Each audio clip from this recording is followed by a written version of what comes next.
Assalamualaikum warahmatullahi wabarakatuh. Halo semuanya, kenalin saya Anissa dengan NPM 24012010 125 dari Prodi Manajemen. Pada kesempatan kali ini saya akan menjelaskan terkait mind map ini tentang bahasa Indonesia. Baik, langsung saja. Sejarah dari bahasa Indonesia. Bahasa Indonesia itu ternyata berakar dari bahasa Melayu Riau. Kenapa demikian? Karena sejak abad ke-7, bahasa Melayu ini sudah menjadi lingua franca, yakni sebagai bahasa perhubungan di Nusantara. Nah, momentum krusial terjadi itu pada tanggal 28 Oktober, bertepatan dengan tahun 1928, yakni Sumpah Pemuda, yang dimana secara yuridis ia resmi menjadi bahasa negara pada tanggal 8 Agustus 1945. Nah, kedudukan dan fungsi bahasa Indonesia ini dalam segi bahasa nasional berdasarkan Sumpah Pemuda. Fungsinya itu ada 3 yang akan saya sebutkan. Yang pertama ialah lambang kebanggaan nasional yang mencerminkan nilai-nilai budaya dari bangsa Indonesia sendiri. Selanjutnya yaitu lambang identitas nasional, yakni sebagai pembeda bangsa dari bangsa yang lainnya, yaitu bangsa Indonesia. 4 guys. Yang ketiga, alat nomor 1, menyatukan berbagai suku, agama, budaya, ras, tanpa menghilangkan identitas daerahnya masing-masing. Yang terakhir, alat perhubungan antar budaya. Ini jembatan komunikasi, misalnya antara Jawa, Madura, Sunda. Nah, komunikasi bahasa Indonesia inilah yang menjadi jembatan di seluruh wilayah Nusantara. Lalu selanjutnya, fungsi sebagai bahasa negara. Berdasarkan Undang-Undang 1945 Pasal 36, bahasa Indonesia memiliki kedudukan sebagai bahasa negara dengan fungsi yang diantaranya yaitu bahasa resmi kenegaraan. Lalu yang biasa digunakan seluruh urusan dalam kenegaraan, pemerintahan atau administrasi seperti itu. Lalu juga sebagai pengantar resmi di lembaga-lembaga pendidikan. Lalu bahasa Indonesia juga berfungsi sebagai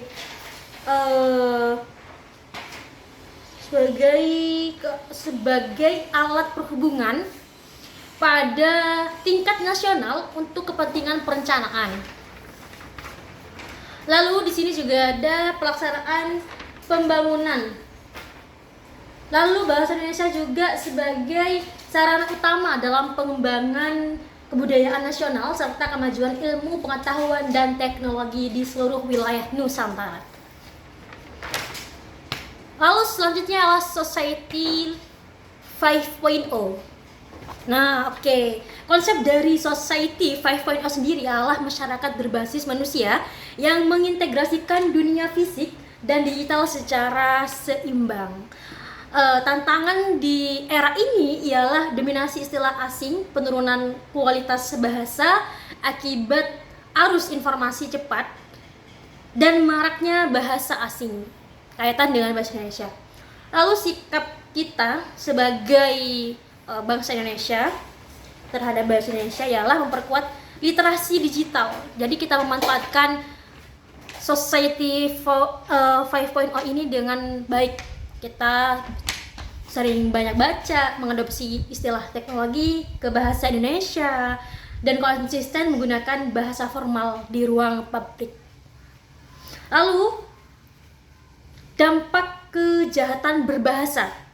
Kejahatan berbahasa seperti hoaks, ujaran kebencian, fitnah, dan lain semacamnya dapat menyebabkan konflik sosial dan disintegrasi bangsa, pencemaran nama baik, psikologi korban terganggu kayak trauma, depresi, serta hilangnya etika dan sopan santun dalam bermasyarakat. Lalu di sini adalah upaya menghentikan kejahatan berbahasa. Apa saja sih yang bisa kita lakukan? Ialah edukasi.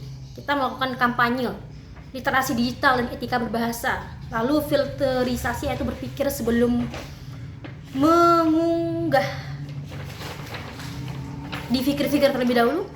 Dan penegakan hukum, melaporkan konten yang melanggar undang-undang. Lalu selanjutnya, 3 syarat paragraf efektif. Yang pertama ialah kesatuan atau unity, hanya mengandung satu gagasan utama.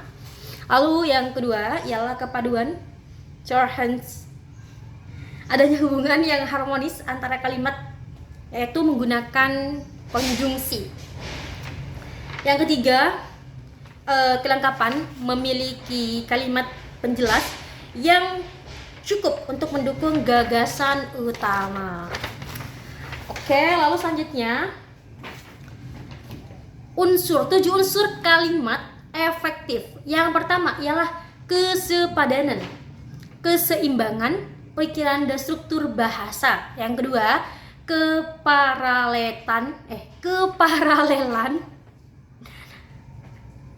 yakni kesamaan bentuk kata yang digunakan. Yang ketiga yaitu ketegasan, penonjolan ide pokok. Dan yang keempat, kehematan, menghindari kata yang mubazir. Yang kelima, kecermatan, tidak menimbulkan tafsir ganda atau istilahnya ambigu. Yang keenam, kepaduan, informasi tidak berfragmentasi. Dan yang ketujuh ialah kelogisan, penularan yang dapat diterima akal. Cara menghindari plagiarisme.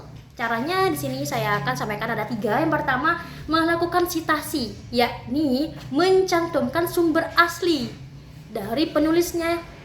Yang kedua, melakukan parafrase, yakni kita itu menulis ulang ide orang lain dengan bahasa sendiri tanpa mengubah makna, biar tidak terlihat template. Yang terakhir adalah menggunakan aplikasi cek plagiarisme, cek Turnitin dan yang lain. Lalu selanjutnya adalah 2 kelompok unsur serapan. 1, unsur asing yang belum terserap sepenuhnya, unsur yang pengucapan dan penulisannya masih mengikuti cara asing. Yang kedua, unsur asing yang penulisan dan pengucapannya disesuaikan, unsur yang sudah diubah sebuah kaidah bahasa Indonesia. Lalu yang kapan sih kita itu penggunaan ragam bahasa formal? Kapan menggunakan ragam bahasa formal?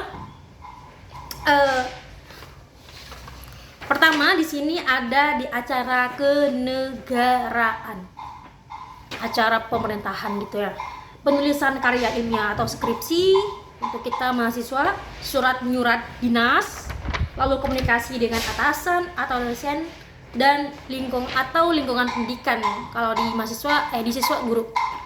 Yang terakhir, seberapa penting? Pentingnya ragam bahasa formal, penting banget, sangat penting. Kenapa? Karena berfungsi sebagai standar komunikasi yang menjamin akurasi informasi, menunjukkan profesionalisme dan menjaga kewibawaan dalam bentuk interaksi resmi. Cukup sekian dari saya, Anissa.